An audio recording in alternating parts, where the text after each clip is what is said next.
श्री शिवाय नमस्तुभ्यं।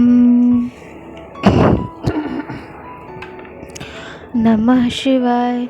आज हम सोम त्रयोदशी प्रदोष व्रत की कथा का श्रवण करेंगे। सूत जी बोले कि हे ऋषवर, अब मैं सोम त्रयोदशी का व्रत महात्म्य आपको वर्णन करता हूँ। इस व्रत के करने से शिव पार्वती प्रसन्न होते हैं। प्रातः स्नान आदि कर शुद्ध पवित्र हो शिव पार्वती का ध्यान करके पूजन करें और अर्घ्य दें। ओम नमः शिवाय इस मंत्र का 108 बार जाप करें, फिर स्तुति करें। हे प्रभु, मैं इस दुख सागर में गोते खाता, ऋण भार से दबा, ग्रह दशा से ग्रसित हूँ। हे दयालु, मेरी रक्षा कीजिए। शौनकादि ऋषि बोले, हे पूज्यवर महामते, आपने यह व्रत संपूर्ण कामनाओं के लिए बताया है। अब कृपा कर यह बताने का कष्ट करें कि यह व्रत करने किसने किया और क्या फल पाया। सूत जी बोले, एक नगर में एक ब्राह्मणी रहती थी। उसके पति का स्वर्गवास हो गया था। कोई भी उसका धीर धरैया न था, इसलिए वह सुबह होते ही अपने पुत्र के साथ भीख मांगने निकल जाती थी और जो भिक्षा में प्राप्त होता था उसी से अपना और अपने पुत्र का पेट भरती थी।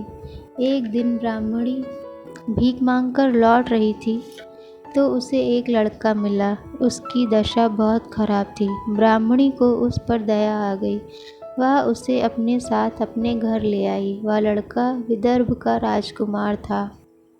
पड़ोसी राजा ने उसके पिता पर आक्रमण करके उसके राज्य पर कब्जा कर लिया था, इसलिए वह मारा मारा फिर रहा था। ब्राह्मणी के आश्रम में वह ब्राह्मण कुमार की तरह पलने लगा। एक दिन ब्राह्मण कुमार और राजकुमार खेल रहे थे। उन्हें वहां गंधर्व कन्याओं ने देख लिया। वे राजकुमार पर मोहित हो गई। ब्राह्मण कुमार तो लौट आया, लेकिन राजकुमार अंशुमति नामक गंधर्व कन्या से बात करता रह गया। दूसरे दिन अंशुमति अपने माता पिता को राजकुमार से मिलने ले आई। उनको राजकुमार पसंद आया। कुछ ही दिन बाद अंशुमति के माता पिता को शंकर भगवान ने स्वप्न में आदेश दिया कि वे अपनी कन्या का विवाह राजकुमार से कर दें। फलतः उन्हें अंशुमति का विवाह राजकुमार से कर दिया। ब्राह्मणी को ऋषियों ने आज्ञा दे रखी थी कि वह सदा प्रदोष व्रत करती रहे।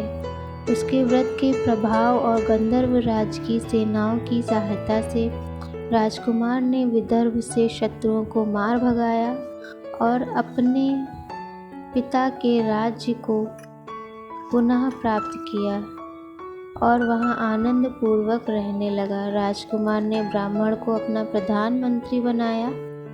राजकुमार और ब्राह्मण कुमार के दिन जैसे ब्राह्मणी के प्रदोष की कृपा से फिरे, शंकर भगवान वैसे ही अपने दूसरे भक्तों के दिन भी फेरते हैं। तभी से प्रदोष व्रत का संसार में बड़ा महत्व है। शौनक ऋषि सूत जी से बोले, दया कर आप मंगल प्रदोष के व्रत की कथा का वर्णन करें। नमः शिवाय, नमः शिवाय, नमः शिवाय, नमः शिवाय। श्री शिवाय नमस्तुभ्यं।